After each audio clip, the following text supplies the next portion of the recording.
playing a chaotic lulz character. Okay. By request, by the way. All right. Okay, I think we're good. We had this door with a bunch of buttons on it. One of the buttons said 69. Wow. I pressed it. It went nice. Nice. I pressed it 68 more times. Because of course you do. Mm-hmm. And then the people who were gonna fight us come around. It's like, that's the real solution. That's our solution. That's not like it was put in as an alternate solution. Hi, Tessa. I was like, okay. I got one of... And it was fantastic. I'm sorry. I got one of my doggies. Hey, Tessa. Yeah, she just wants to... She just wants to, like, literally, like, stand right in between me and the table that has my laptop on it. Because she wants attention. Mother. Pet me, mother. Oh, God, yes. The thing about that one shot is, like, all the puzzles were intentionally illogical. Mm-hmm. And my character was just breezing through them. Nice. Okay, so... Meanwhile... Alright, so I do see we have a couple of people coming in. Welcome, everybody. So, yeah, this is going to be a chill stream. And one of the things I figured would make for a fun stream is to show off how exactly I go about making all of our assets, meaning like our battle screens and shit, because that's something I've been meaning to get around to updating. I just haven't gotten around to it yet because, just in case if you hadn't heard, about 2 weeks ago, I got the COVID. And it sucked. Like, don't get me wrong, I'm feeling a lot better now, but, oh my god, like, for 3 days... was when I absolutely had it the worst. Before I even get started, let me tell you what the fuck happened. So, I come home from work Sunday, and the most that I had was, when I got home, my throat felt a little scratchy, but that really could have been allergies, that could have been anything else, really, and I know, yeah, we're heading into the summer, but, you know, we're still technically in spring. So spring and fall is when I get it the worst when it comes to allergies. Oh, thank you. But, what happened was I come home on Sunday, and what prompted me to take the test that you do at home was that I was overhearing that a couple of people that work in the front of house of the restaurant that I work at, so like your servers and hosts and stuff, a lot of them have been calling off because they're getting sick. So I'm like, well, let me just make sure. I go and take the home test, and if you've never taken the home test, it sucks because there's a whole fucking procedure you have to do about it. Like, you have to put the drops into the test, then you gotta stick the thing up your nose, then you gotta put it in, and then you have to wait 15 minutes to get an accurate result. And the way you know if it's an accurate result is the test always shows one line, that's the control line. If a second line shows up, that tells you it's COVID, even if it's the most faintest hint of a line. Within, I shit you not, maybe 30 seconds of me putting that swab in there, it's like somebody took a fucking Sharpie to the test to draw that second line. It was just boom. So I was like, okay, let me notify the people at work, and the vain, desperate hope that maybe it's a false positive. I'm like, okay, the next day I'll drive down to my pharmacy and get an official lab test. And I got the results from that 2 days later, and that also came up positive. But when that happened, by then, I was congested as crazy, coughing and sneezing, headaches. I was coughing and sneezing so bad and so much that, like, my eyeballs were starting to hurt every time I coughed or sneezed. And, I mean, I was just completely bedridden for, like, 3 days straight. It's fucking sucked. That being said, though, I did not get the severe symptoms. So when they say, like, no loss of taste or smell, no difficulty breathing, didn't even get a fever. I came close to it. I got like 99 degrees or something, but I didn't break into the fever. So that's where it's like, well, because I got the vaccine and I was boosted, and it's like, hey, if that's what kept the severe symptoms at bay, +1 for science, I say. So, so I was out of work for a week, going through all of that, and then I went back to work this week, and the most that I had at that point was just still congestion, and by now, it's pretty much over and gone with at this point. So, it sucked. I don't wish it on anybody. And I still say absolutely, take precautions if you can. I got mine through work, because me and another coworker, we went down at the same time. So I think I got it through her, and she unwittingly passed it on to me, before her symptoms started. So, it sucks. I don't wish it on anybody. Still take your precautions and shit. Do what you can. All the other fun stuff. So. And I hate COVID, all 19 of them. Yeah, so. Uh-huh. Yeah, so that's been my 2 weeks. It's fucking sucked. Yeah. And as for me, for those of you who keep up with my stuff, I was actually over in Wisconsin celebrating and helping out with my older brother's wedding.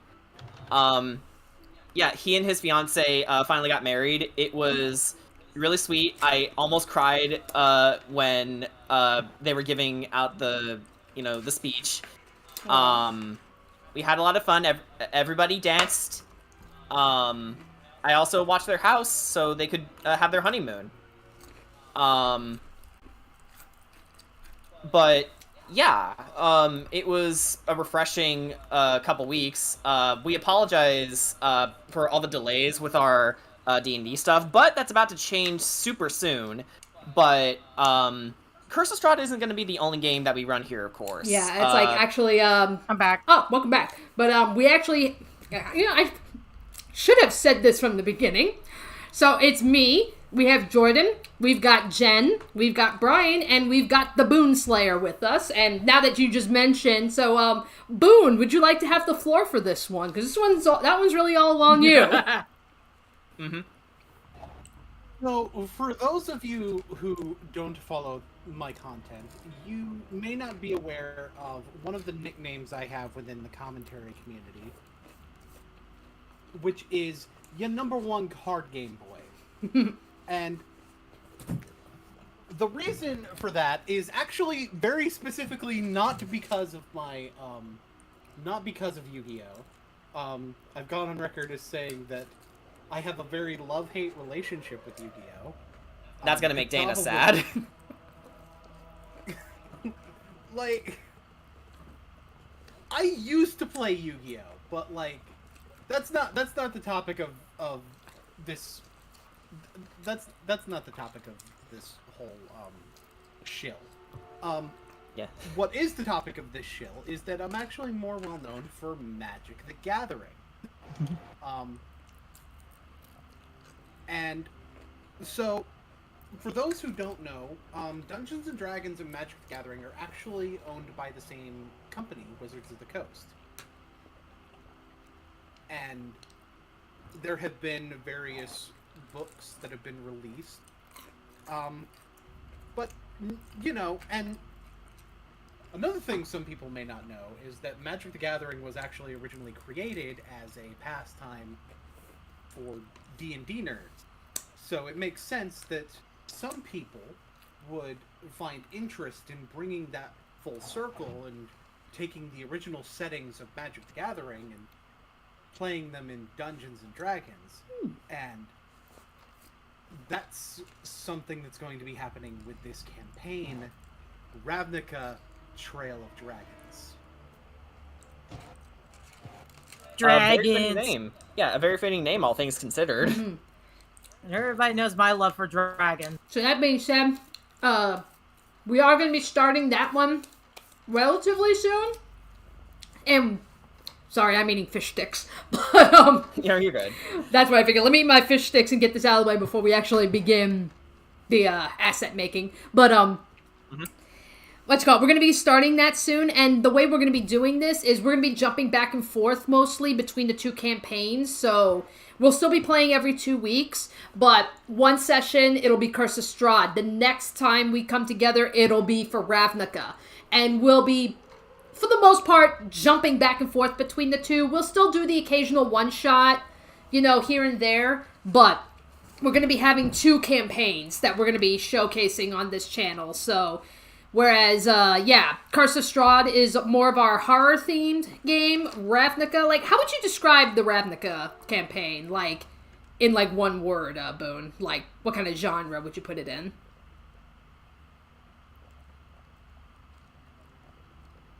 Actually, I'll do it in 2 words. Okay. Fantasy Avengers. All right, that sounds cool. That's exciting. That sounds cool to me.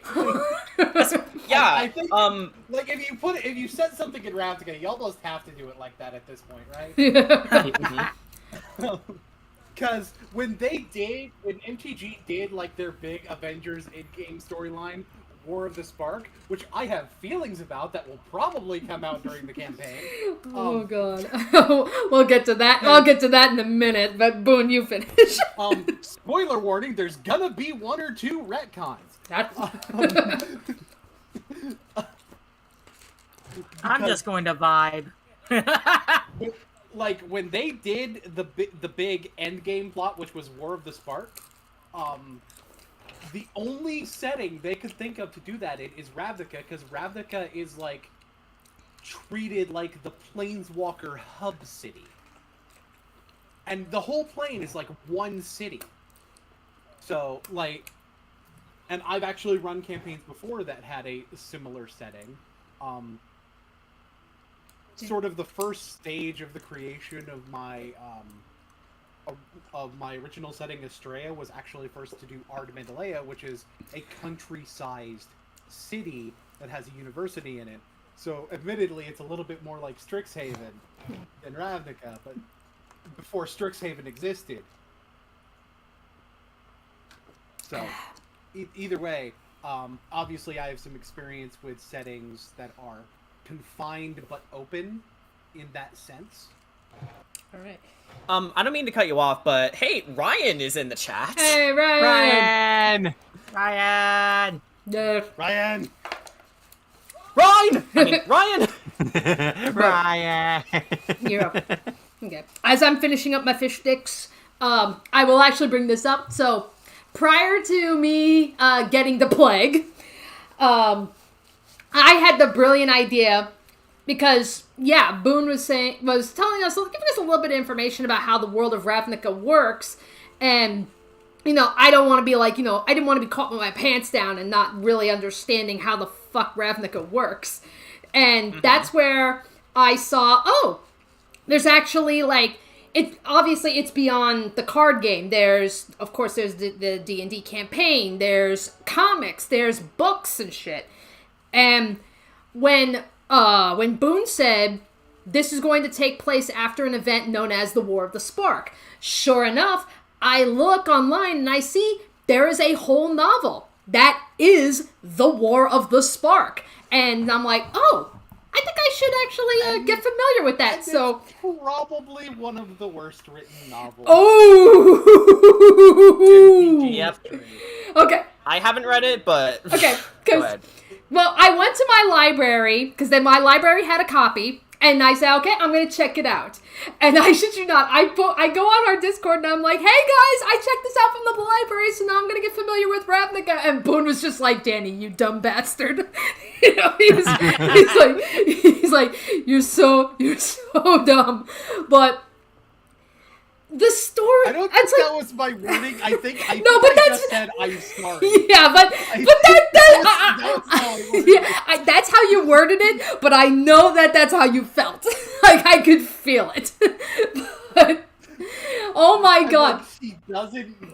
I'm like, she will commiserate with me and understand some of the reasons. Okay, for my behavior. and that's the thing, like, I even had to say, I don't know if half of my complaints were because, you know, the way the book is written, it clearly was written for people who are already familiar with whatever the hell storyline is going in with Magic the Gathering. I didn't know any of that. So it's like, it's like I've not watched any Marvel movie and I'm just going straight into Endgame.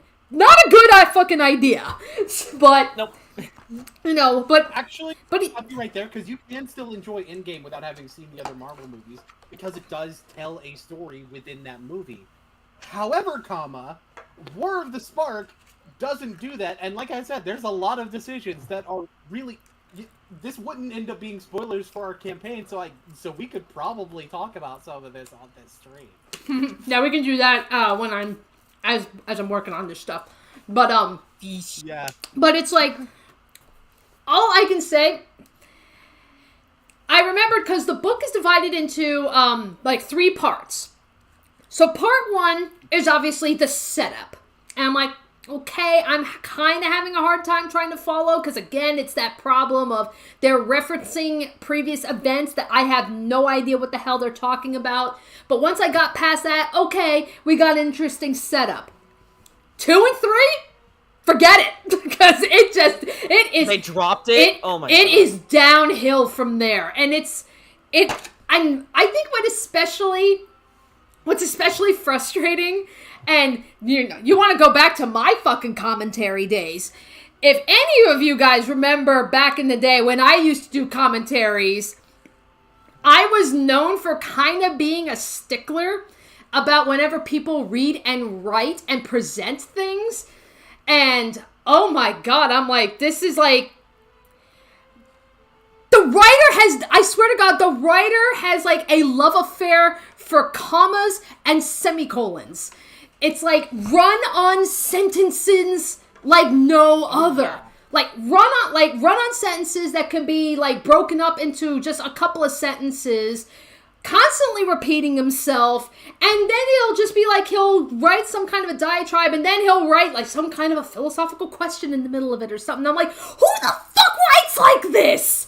It's fucking horribly written. So I can't even say whether or not I even like this. Trying to be. I can't even say whether. I'll tell you who writes like that. Somebody who likes their prose to be purple without the fucking. It's like it's where it's like without the fucking balls to go full in on it. It's where it's like I don't even know, like, because this thing I struggle to even say whether I even liked the story or not, because the grammar and the way it was written kept taking me out of it. So it's like, it wasn't even like I couldn't even find myself getting immersed into the story and just appreciating the story for what it is. I couldn't even do that. That's how badly written it is. It's like, it's been a very long time since I have read a book that poorly written. Like, holy fucking shit. Okay, so let me get this straight. War of the Spark is essentially what happens if you get a 12-year-old fan to write an official story for you. No, it's worse than that.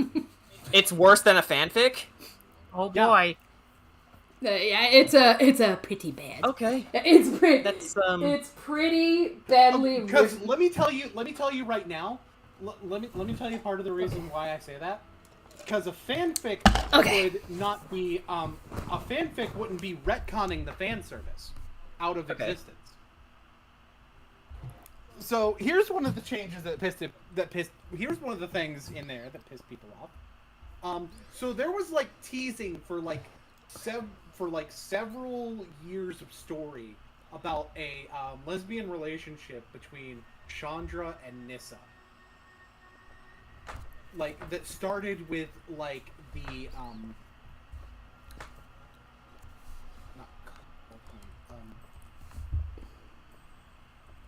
the Kaladesh story.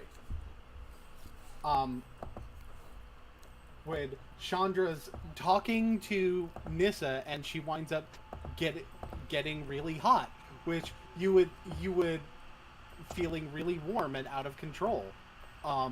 You'd think it's, and you know, she's like a fire planeswalker. A lot of times when she's using her powers, her hair ends up made of fire, so you're thinking, so it can be written off as just that, but the way it was like put in the book, it really sounded like it really starts to sound like the beginning of things, and they started building on that. And then in this book, it's just outright saying, "Oh no, we don't have any feelings for each other." Why It's the like- fuck you lying? Why you always lying? They just straight up retconned the relationship that they were setting up. Ugh, that is Ew. that is really bad. Okay, It's basically because China.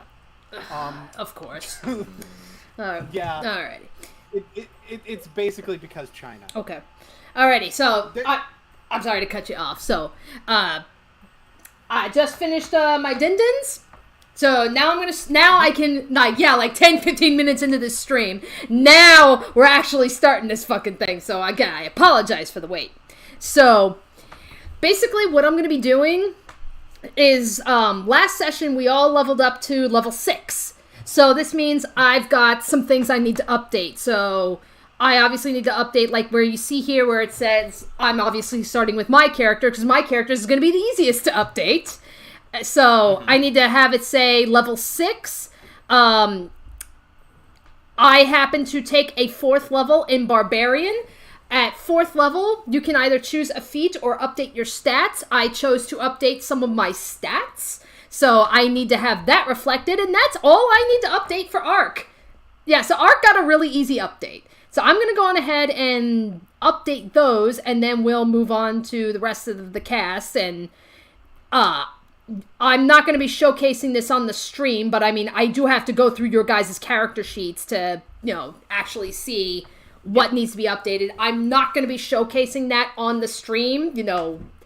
For one thing, it has to stay on the program that I'm using, which, like a poor scrub that I am, I'm using paint.net.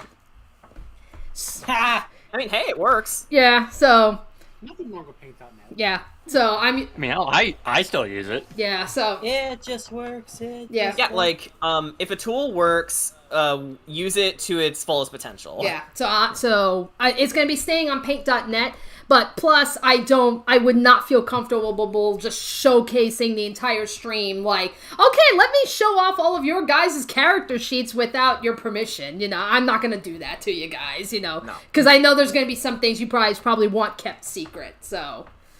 Yeah. Alright, so with that said, I'm going to just start working. So yeah, back to bitching about War of the Spark.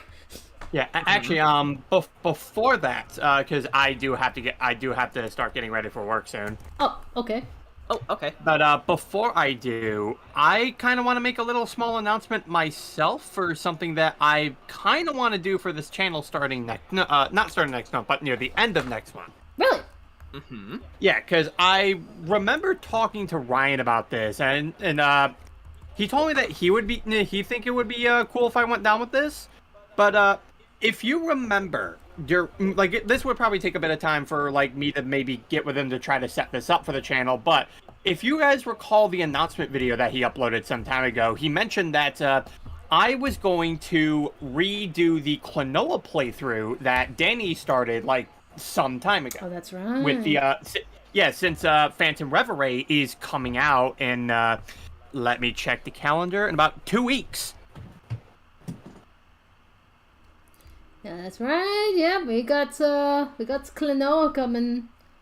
Yeah, and I have asked for the whole week off of next month, during the last week of July. Because, that's something I like to do. I like to get away from work on my birthday. Mm-hmm.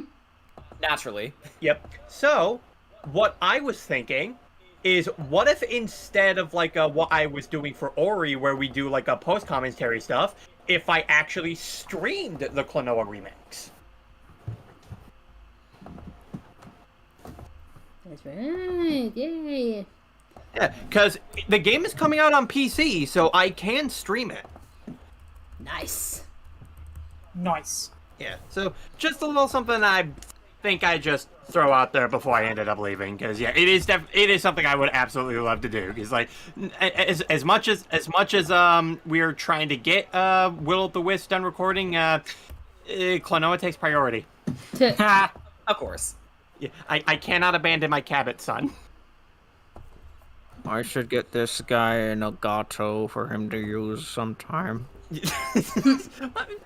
mean, if I can record it on the PC, it's fine. And even then, I already told myself I'm buying the game twice: once for Switch, once for PC. Yeah, true, but you also have a bunch of games that would also be prime for streaming.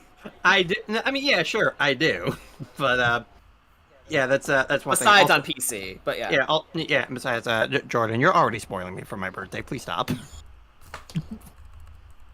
I know Okay. what I'm getting you for your birthday, and you're gonna love it. Anyway, before this drags on, bye. Blah. And off he goes. And Yep. and as he does it, yep, arc is done. Yeah. Yeah, literally all I chose to take for level 6 is I decided to bump up my charisma. Why bump up charisma for arc of all things? Because one of the things that I've really yet to exercise and have been itching to do, intimidation checks. Those are charisma based. So it's like I want to put because I've been playing Arc that he's like, he's a big old dork and stuff, but don't forget he's also a big scary monster beast. That it's like, Yeah, he is a monstrosity. I want to play into that. So it's like, the day's gonna come when I'm gonna need to do some interrogation checks, and I'm gonna need a pretty good charisma stat for that. So that's literally all I did for level 6 is just give myself a little charisma bump, and that's it. Yeah, no, I can understand that. Sometimes when you have the rest of your stats really good, you just want to fill some things out that you want to Right. do as well. Yeah. Plus, there wasn't really any other like feats or anything that I wanted that to like really capitalize on. Like, the only other thing you could have really done is bump your dex, but... The funny thing is, I was thinking of doing that, but then I thought, why the fuck bother? Because the main reason you get a high dex, not for nothing, is to give yourself an advantage on initiative rolls, and Jordan can tell you, for whatever fucking reason, no matter how hard I try, I roll garbage when it comes to initiative. Yeah, it's like, not even... Jordan will be like, okay, everybody roll for initiative. I roll 5. And Jordan's just like, okay, yeah, no, Danny, you've done this enough. roll something, roll again. I roll, 15. A pretty average stat. So, okay. It's like, well, that was a step in the right direction. And everybody else still rolls higher than me. Everybody else starts rolling 16, 17, 18s, nat 20s. So 20s. So I'm still at the fucking bottom. So the way I see it, it's not gonna fucking help me to bump up my dex. Because I'm gonna roll shit anyway. Yeah, it's like a weird sort of curse specifically with you. For Castiel, it sort of makes sense considering that you were wearing heavier armor, but you're a barbarian now. What is going on? I just have I don't know. I don't know. Maybe I need to bless her dice even more now. I mean, I guess if you can blame it on Ark's warp spasming, I guess it would make sense, but it's not the case. Like, there's no, negative modifiers to your initiative, so what the hell? Alrighty. I mean, Dion blames fucking Strahd for his bad rolls. Okay. Well, I will... Yeah. Go ahead. I will say that another reason that raising dex is useful is also because it bumps up your AC. And in my case, my accuracy and damage is primarily based on my dexterity, so I would have more reason to raise it than Arc would. Yeah. Yeah, well, that's also because you're playing a monk that thrives on dexterity. Yeah. Also, dexterity is really good for dex saves, which is one of the more common saving throws in the game. It really is. It really is. Along with the wisdom saves. My dog. Yep, I'm I gonna have high wisdom, too. gonna work on I'm not- Kira. Supposedly, monks not proficient in wisdom saving throws. They are would proficient be. in strength saves and dex saves. Yeah, you would think that wisdom would be one of the proficiencies, but... They end up being, proficient in, every saving throw later. That's right, yes. Although, one thing does strike me as odd. If intimidation is one of the things that, you think of when you think of a barbarian, it's like, oh, intimidation, very easy skill to give to a barbarian. Why don't they get proficient in it later? Well, normally, skill proficiencies aren't something given out as part of the base class. That's true. Like mandatory ones. That being said, I believe Barbarian does have the option to choose Intimidation proficiency as one of their initial ones. I'll look that up just to make sure. Yeah, I can look it up too. Okay. I'm trying to think, Jen. Since I got you here, Jen. Yeah. Yeah. Heads up, like, what exactly did you give Kira for your level up? I gave her a new invocation. Okay. Like, do I have to worry about? Because I'm quickly going over like stats. It's like, did you update? It doesn't look like you updated stats. No, I haven't. Okay. But I did give her a new invocation. If you want to put that down for her. Yeah. Let me see what the. Which is a stupid good invocation. Which one was that? Um, I'm not familiar with Warlock. I'm sorry. Hang on, let me pull up my sheet real quick. Yeah, this may surprise you, but even though I'm the DM, there's still a lot of things I'm trying to learn, and Warlock invocations are one of them. Yeah. So invocations allow me to cast spells for free without spending any spell slots. What's the name of it, though? Hang on, I'm trying to find our sheet thingy. Oh yeah, Boone, you were right. One of the skill proficiencies that you can get, like choose two from Intimidation is one of them for Barbarian. Yep, it is in fact one of them, and like most of the time, Here we with go. skill proficiencies, it's reflected by something that you can choose for the character when you get the class. Google, stop Yeah. freezing on me, please. Yeah, well, that's easy enough. Okay.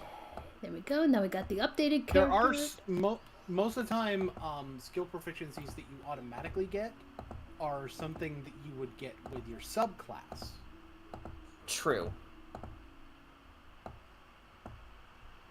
Can please be allowed to scroll down? Here we go. Oh my. Okay, so the invocation I took was called Mire of the Mind, which allows me to cast slow for free. Okay. Yeah, cast slow without the use of a spell slot. Okay. So in that case, because here's what I got for your features, Jen. Warcaster, healing bonuses, Pact of the Celestial Chain, which is with you with Sergei, and then the fact that you restore some spell slots. As far as your favorite spells, I put down Eldritch Blast, Chromatic Orb, Cure Wounds, Mage Hand, Misty Step, and Shatter. So, Right. I'm trying to think. How do you want to, like, do you want me to, like, actually, like, replace, like, one of the features as Mire of the Mind, or put Slow down as a favorite spell? Put down Mire of the Mind. Alrighty, and in that case, yeah, because I only have enough room to fit like 4 things, so that's where it's like, which one do you want replaced? If I can correct Jordan on something, it's actually you cast slow ones using a Warlock spell slot. Oh, that's what Kira wrote down for the sheet. So I was just repeating that. Okay. So, and then put down, put down... Oh, what was that? Yeah, it requires you to be a 5th level Warlock, and Kira only has 4 levels of Warlock. Yeah. Yeah, that's, yeah, the prerequisite is 5th level, and specifically, I have it up now. You can cast slow once using a Warlock spell slot. You can't do so again until you finish a long rest. Yeah. Okay.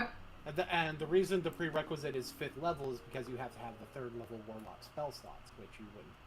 Right. If you were less than 5th level.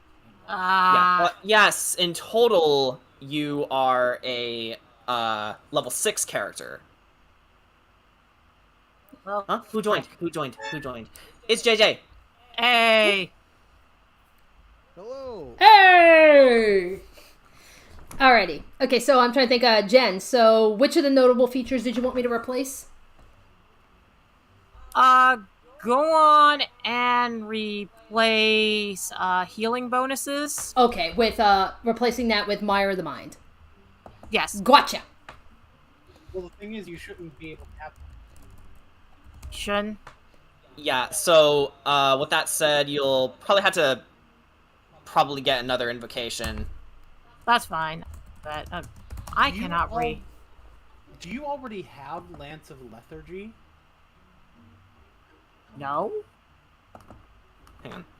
Oh, because once per turn, when you hit somebody with an Eldritch Blast, you can reduce their speed by Lance 10 of feet. Lethargy. Oh, yes! That is actually, the prerequisite for that is the Eldritch Blast cantrip, which you have. It says, once on each of your turns, when you hit a creature with your Eldritch Blast, you can reduce that creature's speed by 10 feet until the end of your next turn. That's a really good replacement if you want to go for that. Oh hell yeah! I'll go for that. Can you send? You Can are you? very I'll send you the link. Yeah. And Okay, so naturally, it's from Xanathar's Guide. Xanathar's Guide!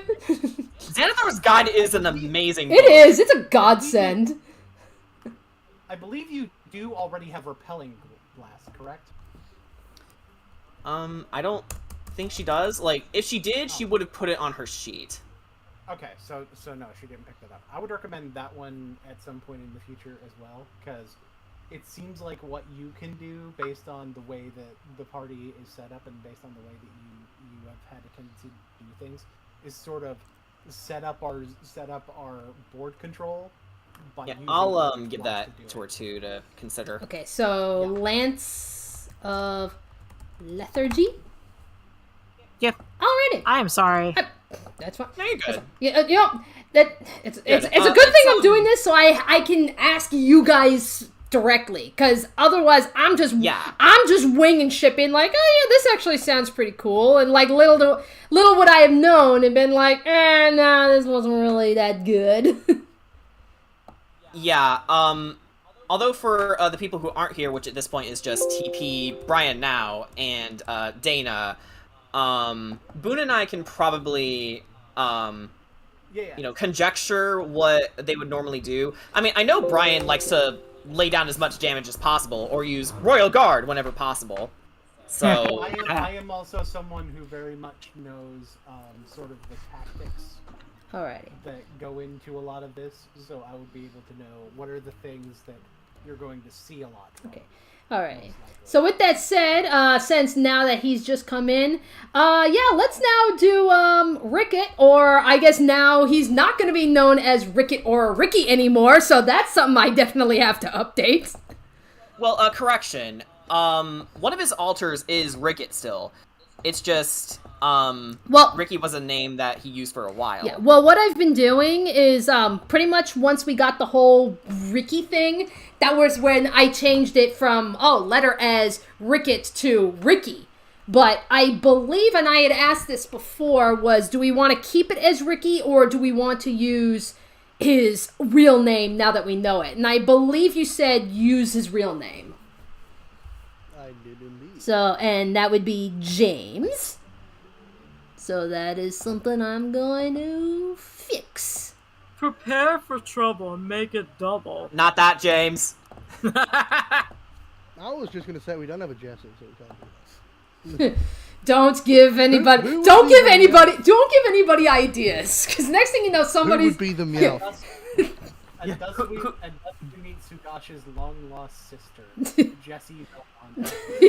Oh my god. Like, somebody's gonna be like, hey, can we take my character out for a session just to have somebody named Jesse? Don't tempt me. Exactly. Don't JJ's tempt me. main color scheme is already purple. Crap. Okay. Alright, let's see. I'm gonna make. If I do a Jessie, I'm going to make her basically Milia Rage. She's going to use her hair as a weapon. Nice. You know, when you say use her hair as a weapon, I immediately thought of Shantae. I thought of Bayonetta. And she uses it more so as, clothing, I guess? Oh, wait, no. She attacks with her hair, too. Yeah. Which, I'm aware that many of you are not familiar with the guiltiest of gears. I'm familiar with Guilty Gear. I just haven't kept up with it. Like, It's like I like biking and that's it.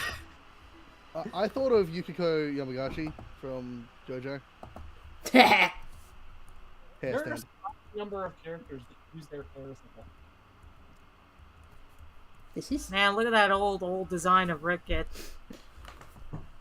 Yeah, the eye colors are wrong. It does predate most. all right.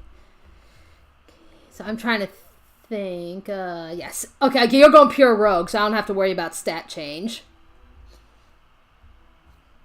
Alrighty. So that at least. Oh wait, level 6. I gotta write that down. There, you are not level 5. You are level 6. I can't wait to try out my new spells. Spells. Spells.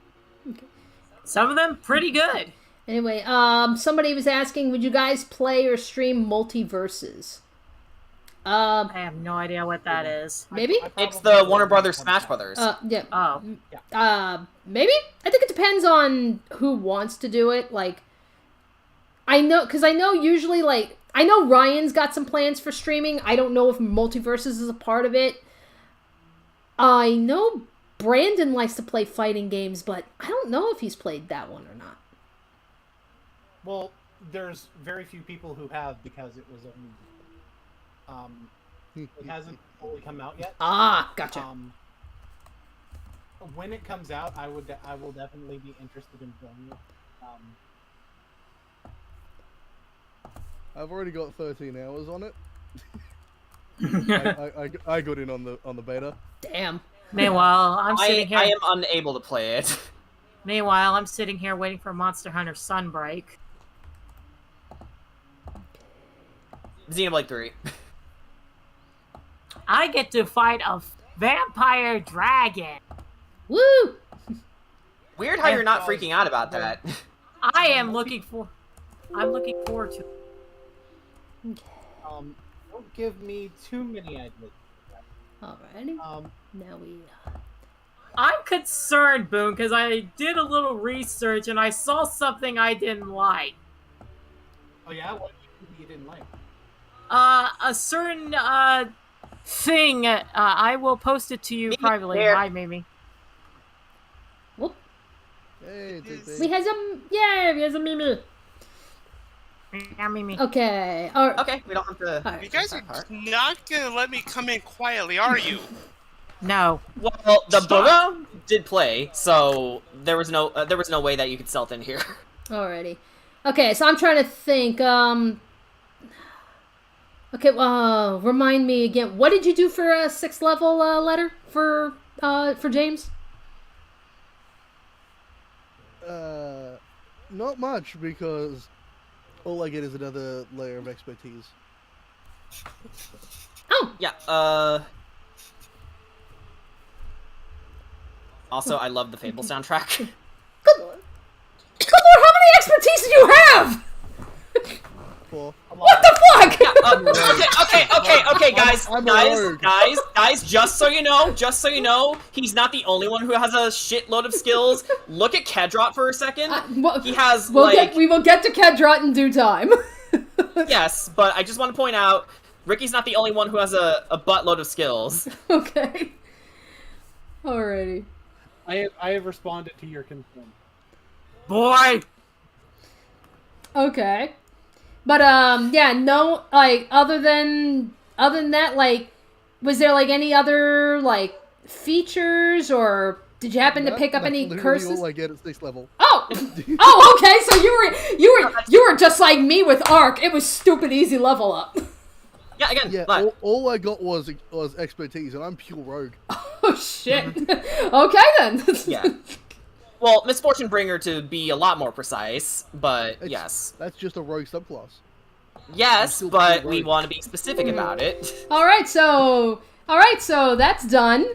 So, There's nothing to change for Ricky other than his Alright then, let's... And his name. Okay. Well, yeah. Alright, so let's now move on to the Belmondo of the Sugash variety. Look at him with that drip. I'm temporarily taking the drip away. Yeah. How dare. But he will get it back. Don't worry. Alrighty. Okay, let me get the purple. Purple. Oh, God damn it, Dana. What? I am the fish. No, look at memes. Wait. Oh, memes, okay. D&D doesn't turn people into demon worshippers. I mean, I worship a couple demons with blood sacrifice, but not because I play D&D. I was actually watching some of those Satanic Panic commercials, and they were kind of like, oh my god. Not They even were kind so- of oh my god, they were exactly They oh my were god, because what the fuck? stupid. They were so fucking stupid. I'm like, oh my god. They're still stupid.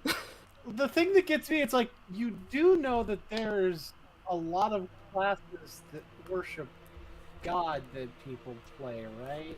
Yeah, like clerics and paladins are literally right there. Celestial Warlock's Like- right there too. Mhm. Well, to be fair, back during this time, the Celestial Warlock didn't exist. Right. Well, no, but cleric existed. Yeah, cleric. And paladin And- was a yes. lot more strict. Mm-hmm. That's saved. Okay. Alrighty. Now he's got his drip. Look at that swag Oh, boy. Ryan answered someone's question. Oh. Let me. I'm actually hoping to get some sessions going on the channel once the multiverse open beta kicks off next month. Oh, okay. All right. Hey, yo. So Hey, like, there. All right. I So want in on some of that. all right. If it wasn't terrible connection between Australia and America, I would absolutely join in. All right then. And it's like So yeah. Okay. Ryan, you've already got some people that want to play with you. Like, be careful. Like zoinks. Are you already a Shaggy main?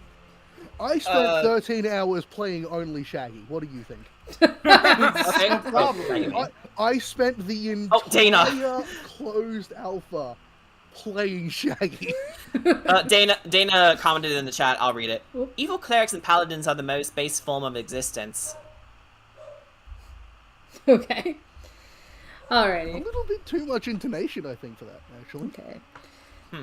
Alrighty. So Am I not based? okay. Mimi is based. All right. But Mimi's not evil. So She's not.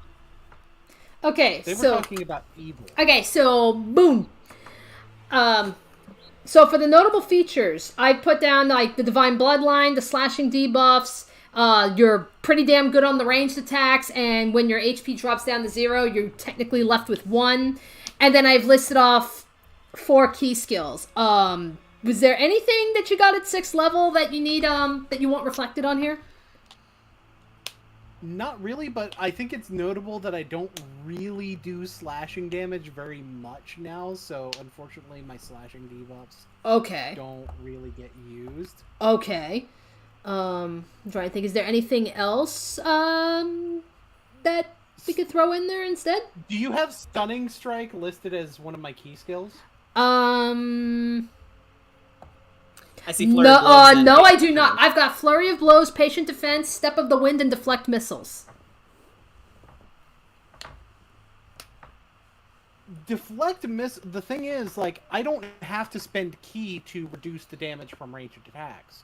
So that's not necessarily a key skill, so that could probably be listed under notable features instead of slashing debuffs. Okay. And we could list Stunning Strike as a key skill because I have to spend key to do that. Gotcha. Absolutely. Okay, yeah. Mr. Maniac, did I say I'd be back in an hour? That was a lie. Welcome back! Already, let me move you Like, over. Also, I don't really do as much ranged attacking, so I think we could replace the ranged attack with Savage Critical. Savage criticals, yeah. Because I deal extra damage when I crit. Okay, well, let's see. So, deflect. So, stunning strike, One of the best monk powers. and then If anything, it could be considered their bread and butter. okay, It really is. okay. It's like not taking Eldritch Blast as a warlock. I mean, well, some people do it for the challenge. You can not take Eldritch Blast as a warlock if certain types of warlock may, but you're always going to have some kind of power cantrip for sure. Yeah. But I Eldritch want Blast some damage cantrip. a major damage cantrip, and like Eldritch Blast is normally the easiest one to work with, and you've got a bunch of invocations that can buff your Eldritch Blast in various ways, so it's very easy to just go to Eldritch Blast for that. I've played a lot of Warlock in the past. I'm not sure if you guys have noticed. Mm-hmm. I've played a lot of classes, but anyway. Well, why are we so in sync? Like, it's kind of scary. Alrighty. Okay, so Divine Bloodline, Savage Attacks, Deflect Missiles, the 1 HP when dropped to 0, and then for the key skills, Flurry of Blows, Patient Defense, Step of the Wind, and Stunning Strike.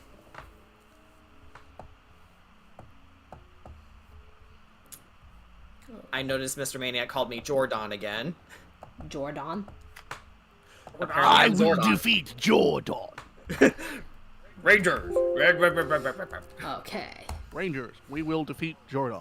Yeah, because Deflect Missiles is kind of in between being a key skill and not a key skill. Gotcha. It's in a weird place. No need to put that other thing that I can do in there just yet, because there's so much stuff. Yeah. There's so much stuff. No problem. But Oh no, Divine Bloodline is already in there. Never mind. yeah. Yeah, it's the Divine it, Bloodline's better gotta than keep it in Mythos. kind of the delay. Yeah. Alrighty. So now we has the memes. Memes. Maymays.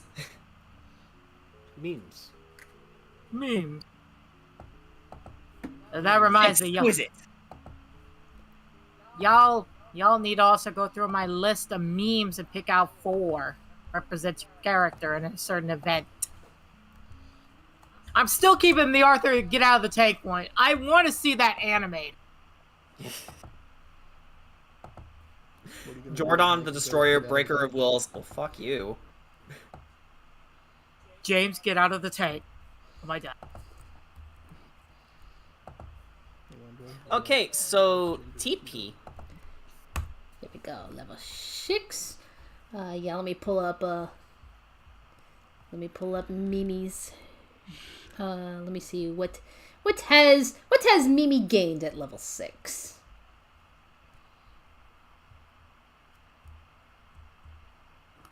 Also, I love that fish. I would die protecting.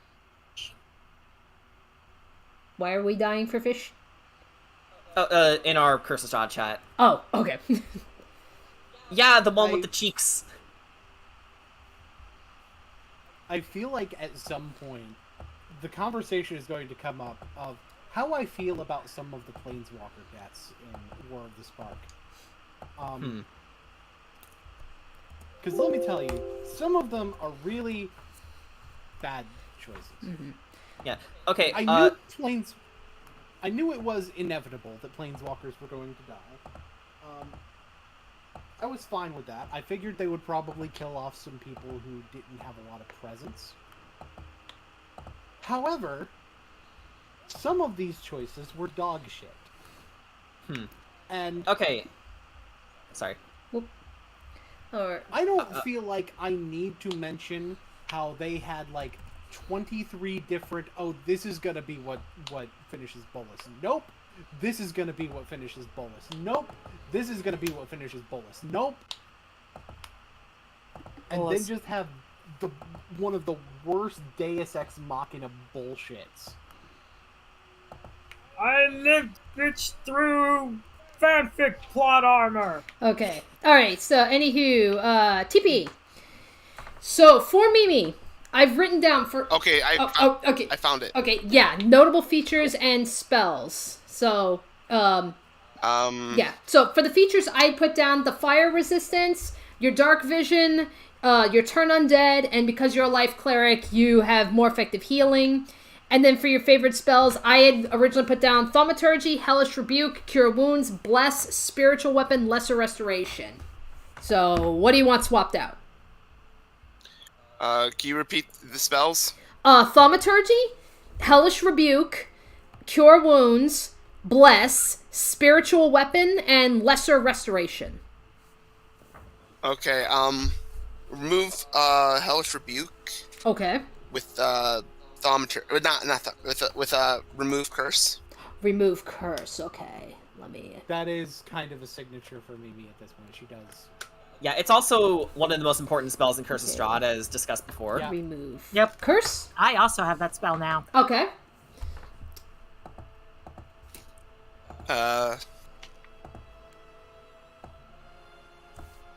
Trying to think what else, you know? I guess you can go into what your common strategy is in battle.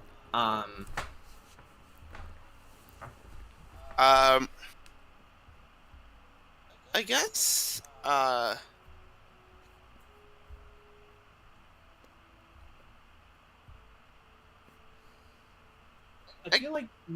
feel like Mimi tends to more often be more in the back doing the buffs. Yeah, you do tend to hang back a lot. I do I'll do a lot of them heals. Mm-hmm. I will fully admit. Curse of Strahd, you win. If only it were that simple. Just remove the Curse from Strahd. I would absolutely try my best. That's And what then this watch, whole- that's you what- try to that's what remove the it, whole quest and is. it doesn't, and it does nothing. Which, We you have know, to do- in of itself, if you try to use remove curse, it could also be like a dramatic plot thing where you cast a spell on him, and yet he just looks at you, Mimi, and goes, ticklish, and then swats you away.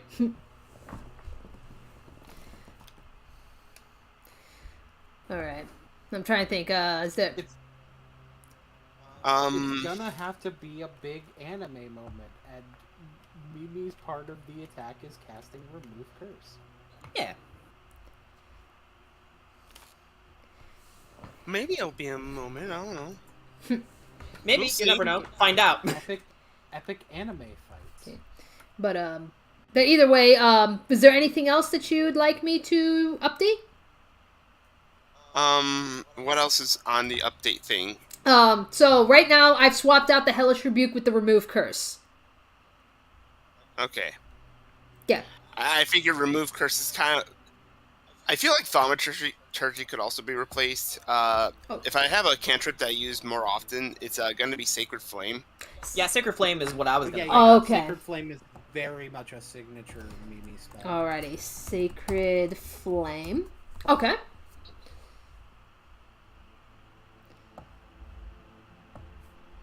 Alrighty, so we got Sacred Flame, Remove Curse, Cure Wounds, Bless, Spiritual Weapon, and Lesser Restoration. Alright,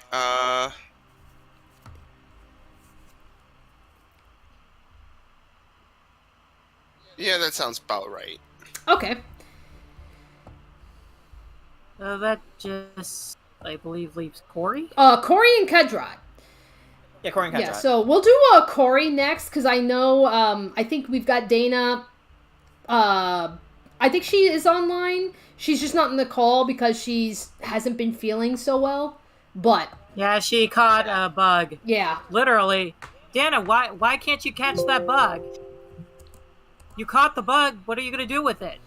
yeah. So she, Um, so she's not feeling. name is She's Steve. yeah. So she's not feeling well. That's why she's not here in the call with us right now. So Yeah, You missed she's you. She's present in the chat. We miss you. yep. So we'll do Corey next, and then we'll do Kedrot. Also, I like to announce that James, quote unquote, and Rickett both have tarot cards as well. Yay! Yep. James is the Hermit, and Rickett is the Emperor.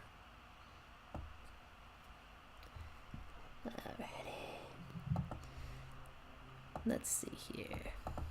So let's get you up. Okay. This is a question we need to ask Corey.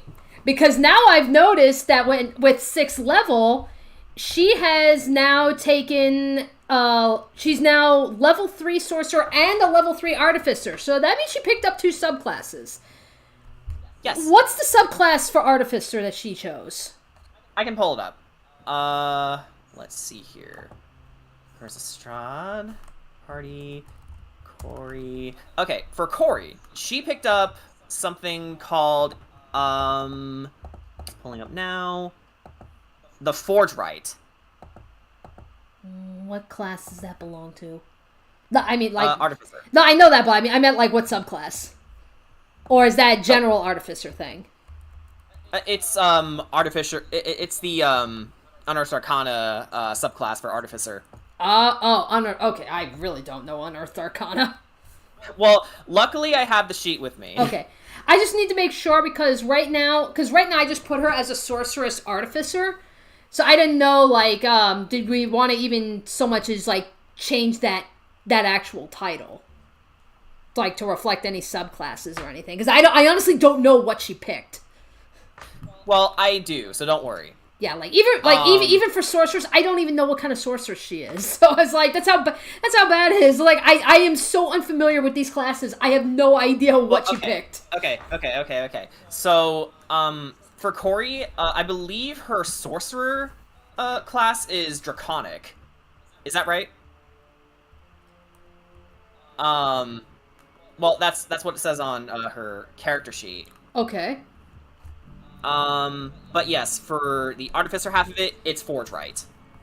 Forge Right. Okay, so a level 6 Kobold Draconic Forge Right? Sure, we can go with that. Let's see. And what the Forge Right is essentially it's a martial artificer. How do we spell Forge Right? Forge. Wright.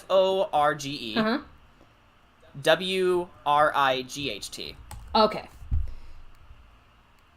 Gotcha.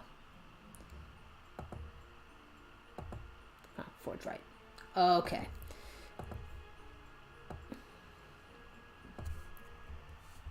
And Yeesh. okay, so from here, Corey, or I guess Dana, Dana, from here you can pretty much nail down specifically what you'd like to see on the sheet. So, yeah. like, let me just double check to make sure. Like, I'm sorry, I'm just double checking like stats and shit. Which, yeah. Okay, yeah, that shouldn't apply because you haven't gotten to level 4 on anything yet. Okay. Yeah. Forge Right is a stabby artificer where you basically enchant a blade. Actually, yeah, that goes into what is known as arcane armament. Your intimate knowledge of warfare and arcane magic allows you to combine both with ease. Starting at 3rd level, you learn to forge an arcane armament. At the end of each long rest, you touch one melee weapon and turn it into your arcane armament, granting it the following properties. The weapon you consider is magic, if it wasn't already. You can use your intelligence in place of strength or dex for the attack and damage rolls. You gain a +1 bonus to your attack and damage rolls with it, unless the base weapon granted a higher bonus. This bonus increases to +2 at 9th level and +3 at 15th level. It can bear one of your infusions, unless it was already a magic item before becoming your arcane armament. Bonuses granted by infusions to attack and damage rolls do not stack with the base bonuses of your arcane armament. You must choose one to use upon infusion. And obviously, it's usable only by the Artificer, and enchanting a second weapon causes the magic in the first one to end. So, once per deal. Okay. You also get some spells with your Forge Right. At 3rd level, you get Compelled Duel and Zephyr Strike. So, out of the two, Dana, which ones do you think you'd use the most?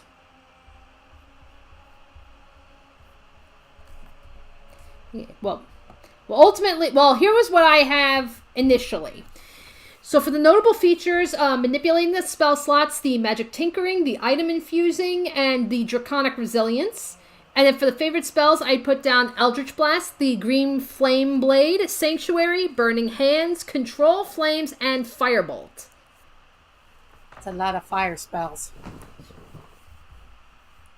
So that's where it's like, okay, again, that's like, okay, this is where... Okay, Dana says right away, using armament on my rapier. So you can probably add that to notable features. Okay, so, okay, so I'm trying... Probably Zephyr Strike. And, armament on my rapier. Okay. Okay, I'm trying to think, like, I'm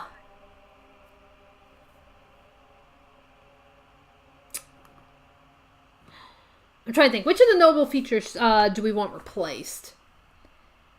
Yeah, Dana? Yeah. Just to show that off, so... Because I know, like, because I know the item infusions and the tinkering is definitely the artificer stuff. The manipulating the spell slots was, sorcerer, and I think the draconic the resilience, like, I don't remember if I put that down. Was that sorcerers or was that a kobold feature? That's sorcerer. Okay. That's sorcerer. Okay. Yeah. So since that one isn't immediately apparent, I guess we can say that we could replace that with arcane armament. What do you think, Dana?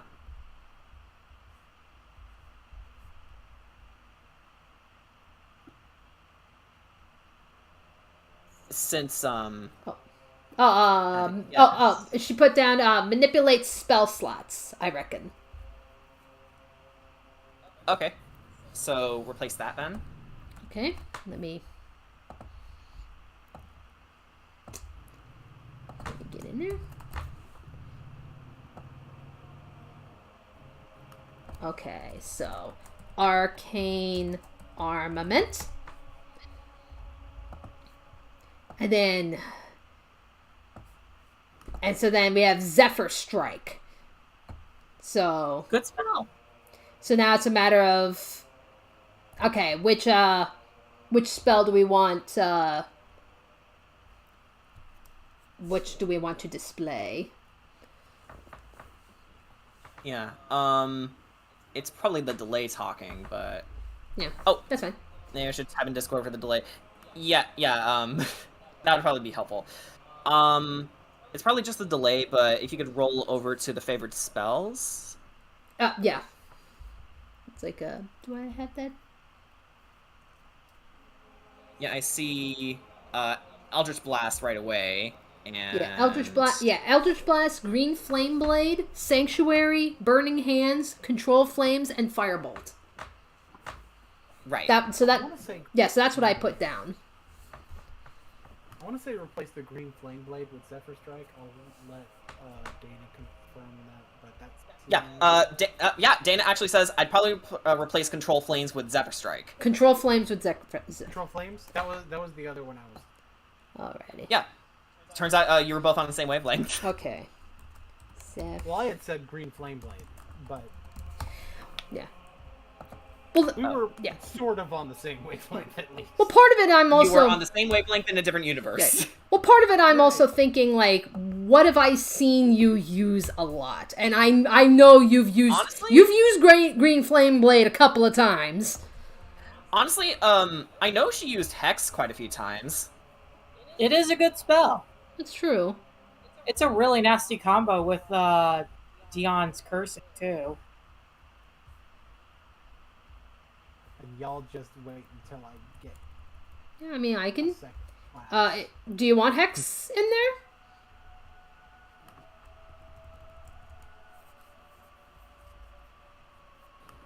Alright. I could see Hex over Sanctuary. Okay. Okay, she's typing right now. Yeah.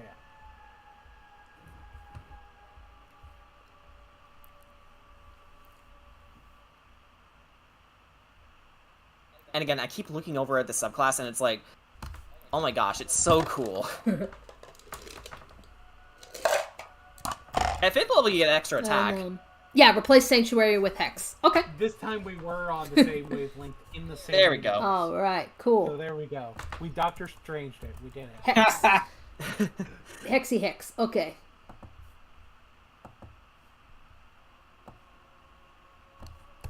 like that.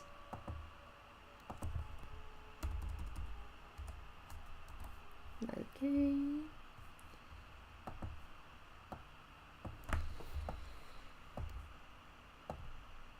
Alright, let me get rid of the black background.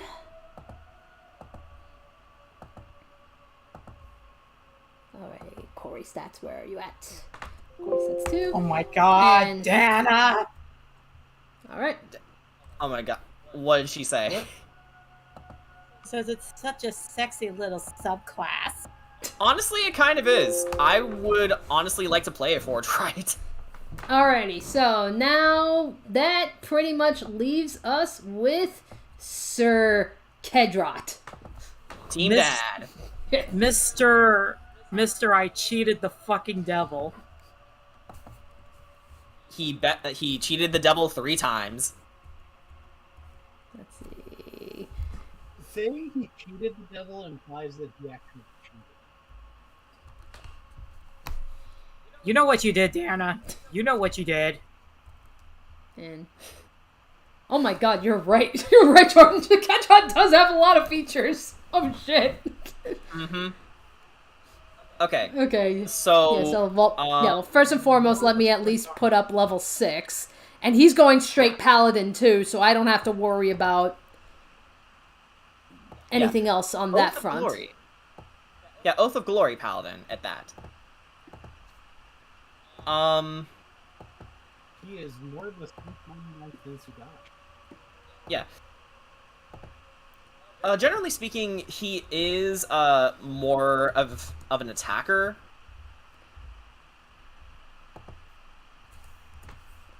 And I'm a... Keep in mind that he's also transformed. Yeah. Mm-hmm. Yeah, that's why I put him down as a Dragonborn Fae. Mm-hmm. Yeah, it's like Ark is a reborn Aarakocra. I am human. Yeah, we got human. James is a human specter. In terms of spells, I know that Brian would like to try and use Spare the Dying more often. Okay, hang on. So that's at least page The one. problem with Spare the Dying is it's incredibly niche when you can use it. Yeah. Right. It, like, somebody has to get knocked out for you to use it.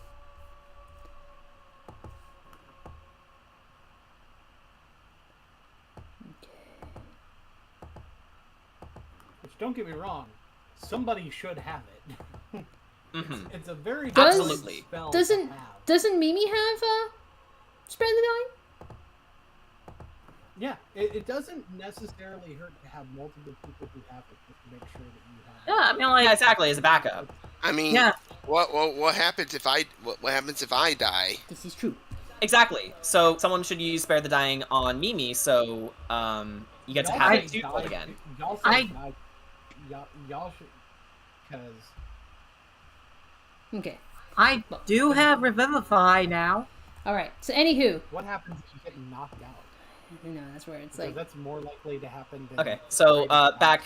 Okay. So anywho, so for Mr. Kedrot, so for the notable features, the Radiant Smiting, his Fey teleporting, his Lay on Hands ability, and his Fire Breath and his resistance to fire. Also, Divine Smite, not Radiant Smite. Also, I noticed he also uses Twilight Step a lot, too. Yeah, Twilight Step. It's definitely one of his favorite moves. I'd say that Twilight Step can replace Fey teleporting because it's basically Yeah, how he Fey teleports. yeah, it's more to the point too. Yeah. Let me see. Divine Smite. And then I'm trying to think which spells. Because for the spells I had put down, Spells. yeah, his spells I'd put down: Booming Blade, Heroism, Cure Wounds, Divine Favor, Wrathful Smite, and Guiding Bolt.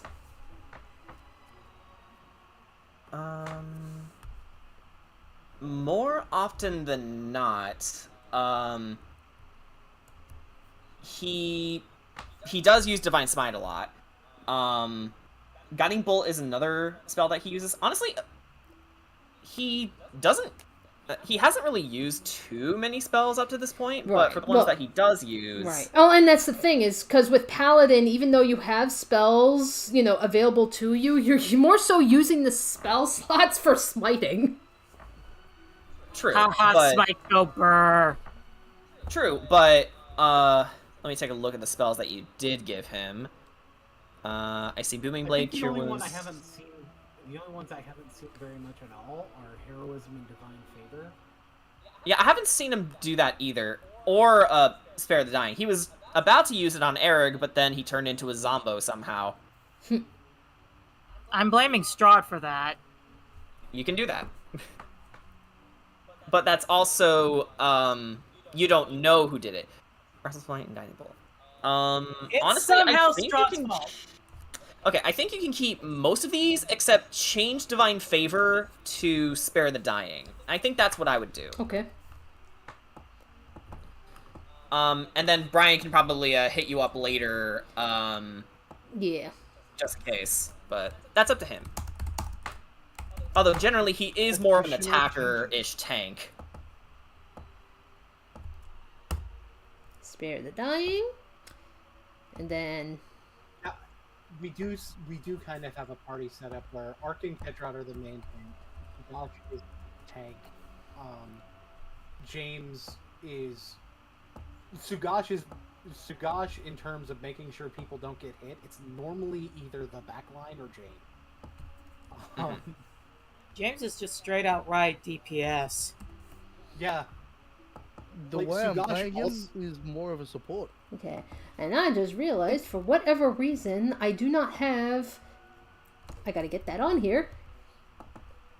I don't know why I do not have Kedrot's updated character art in the actual file. I do not know why, but I am fixing that real quick. Yeah, no worries. Yeah, that's an easy fix. Just... boom. Done. Okay. Done. There we go. Okay, cool. We got it in there. Okay. Actually, speaking of our characters, we went back and forth on this in behind the scenes, but you want to show what we would like to, what we're gonna try and do? Oh yeah. Come next session with the icons. Yeah, I'll show that real quick. But I'm trying to think. Was there anything else on Kedrot's sheet?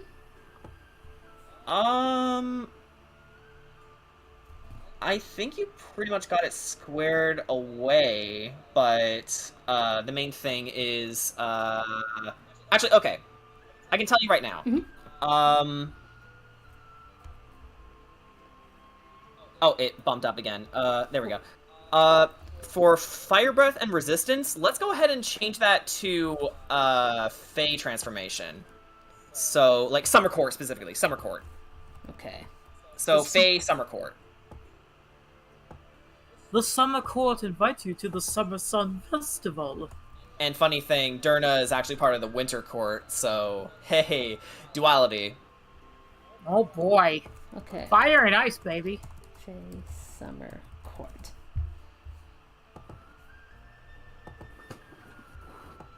Oh, yeah. Oh wow, I'm a fucking idiot. I just noticed you updated Kira's little RP icon down there. Mm-hmm. Yeah. Actually, the way that we laid out the outlines is I actually came up with the main overlay where, you see all the character icons, who the Dungeon Master is, the logo of the game, and the fact that the Spiffy Needle Geeks are a part of this whole shindig. But okay. Dani is responsible for the battle screens and right, yeah. So, yep. So, yeah, that I believe covers all of our characters. So yeah, that's what I do whenever we level up and we have to upgrade anything. Like Jordan at least upgrades the RP screen for me. I update everything else. So this is pretty much what I have to do. So it's like I just gotta go through your sheets and just see, okay, what exactly have you updated, and go from there. I do think this was actually very helpful, the fact that I got most of you guys all here so I can get your guys' opinion, because you're far more familiar than I am. So All I'm gonna say is I apologize in advance for level 7. we'll worry about that later. Yeah, we'll worry about that when we actually hit level 7. But Yeah. I do love the fact that with this new RP, or with the RP title screen here, is that with our characters on that red thing, it looks like we're on the top of a table, a velvet table. Like, yeah, that's actually what I was going for. Well, I think the initial idea I had was I was trying to like put you guys in sort of like a dice tray sort of deal, but then table actually is another interpretation to go for it. I mean, hey, we do have tarot cards associated to us. So Danny and Dana are two similar names. I have to change mine to Albert now. Alrighty. Albert Marie. Okay. Anywho, so so I'm gonna show off something that Jordan had suggested that we do. Pretty much because we've had some interesting shenanigans happening with our characters. And that is specifically with the character icons specifically on this screen. So, let's just say, for example, we're in a battle and, somebody hits Kira, for example. Drops her down to, only a couple of hit points. And she walks out of that battle, but she's still in the critical state. So her icon is now red. Yeah, I need healing! Yeah, so let's get and the stream delayed to do its thing. Are we on Roll20 for this? I'm sorry? Are we on Roll20 for this? Because I went to see this. No, this is on Roll20. This is on YouTube. Oh, okay, okay. Oh, I see. Yay! Look at that. Kira's looking hurt. Yeah, so I made red icons for everybody. Oh no, they're all gonna die. We're all critical now. Don't worry, I got healing. Don't worry, guys, I'll save us. And then, God forbid, we actually end up losing a character, somebody's hit points drop down to 0, or in the case with Kedrot, he's just fucking gone. It's like, oh, look at that. You're grayed out now. Oh no. Now you're gone. Now you're all gone. Do not do this again. Do not do this again. Yeah, I don't think Mimi's... No promises. Mimi's heart can't take that. I just realized I put Mimi is the only one that's apparently alive. Hang on. I did not change. Well, I did not change her to KO. Hang on. I will fix that. Oopsie. Now Mimi's dead. So. Oh, okay. TPK. Okay. DM, I've come to bargain. Yeah, Okay, and just know that if for whatever ungodly reason we get a TPK, you can definitely be sure that the that the Ocarina of Time Game Over theme is gonna play. No, it has to be something else, something funny. What do you mean? Yeah. But yep. So. Do. No, that's what. Yeah. Character KO. No, lose. that's TPK. It's not. Yep. So we can Also, only play this when TP does. You fucking dick. Well, it's a TPK. It's total. No. I meant to say total party kill, not TP killed. Fucking pedantic shit. okay. But she's 8. Wrong. She's 9. Oh yes. Yep. So I got that. I got that implemented now. So yeah. Whenever anybody if we walk out of battle and somebody's in critical condition, or if somebody's got 0 hit points or something, or they got kidnapped or something, Yep. We're gonna have that reflected now. Yeah. Yep. Honestly, looks way better in practice now. Yay. Yep. So I guess you know what? Here, let's actually transfer over to the battle screen real quick.